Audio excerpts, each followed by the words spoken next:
സംസ്ഥാനത്ത് കനത്ത ചൂട് തുടരും. 11 ജില്ലകളിൽ യെല്ലോ അലർട്ട് പ്രഖ്യാപിച്ചു. കൊല്ലം, പാലക്കാട് ജില്ലകളിൽ താപനില 39 ഡിഗ്രി സെൽഷ്യസ് രേഖപ്പെടുത്തി. ഞായറാഴ്ച വരെ ചൂട് തുടരുമെന്നാണ് കാലാവസ്ഥാ വകുപ്പിന്റെ മുന്നറിയിപ്പ്. കൂടുതൽ വിവരങ്ങളുമായി ചന്തു ചന്ദ്രശേഖർ ചേരുന്നുണ്ട്. ചന്തു, എങ്ങനെ നോക്കിക്കാണാം നിലവിലത്തെ മുന്നറിയിപ്പ്?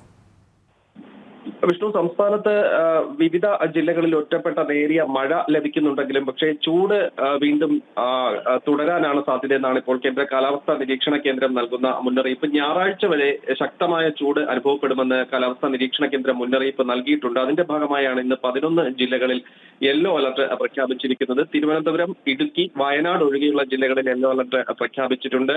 കൊല്ലം, പാലക്കാട് ജില്ലകളിലാണ് ഏറ്റവും അധികം ചൂടെന്ന് രേഖപ്പെടുത്തിയിരിക്കുന്നത്. 39 ഡിഗ്രി സെൽഷ്യസ് ആണ് കൊല്ലം, പാലക്കാട് ജില്ലകളിൽ ചൂട് രേഖപ്പെടുത്തിയത്. കോഴിക്കോട്, പത്തനംതിട്ട ജില്ലകളിൽ 38 ഡിഗ്രിയും ചൂട് രേഖപ്പെടുത്തിയിട്ടുണ്ട്. യെല്ലോ അലർട്ട് നൽകിയിട്ടുള്ള മറ്റ് ജില്ലകളിലും 36 ഡിഗ്രി സെൽഷ്യസിന് മുകളിലാണ് താപനില എന്നതാണ് പ്രധാനമായും എടുത്തു പറയേണ്ടത്. അതായത് നേരിയ മഴ പല ജില്ലകളിലും ലഭിക്കുന്നുണ്ടെങ്കിലും ചൂടിന് ശമനമുണ്ടാകുന്നില്ല. അതേസമയം തിരുവനന്തപുരം മുതൽ തൃശൂർ വരെയുള്ള ജില്ലകളിൽ ഒറ്റപ്പെട്ട നേരിയ മഴ തുടരുമെന്നും കേന്ദ്ര കാലാവസ്ഥാ നിരീക്ഷണ കേന്ദ്രം അറിയിച്ചിട്ടുണ്ട്. വിഷ്ണു, വ്യക്തമാണ്. ചന്തു ആണ് വിശദാംശങ്ങൾ പങ്കുവച്ചത്.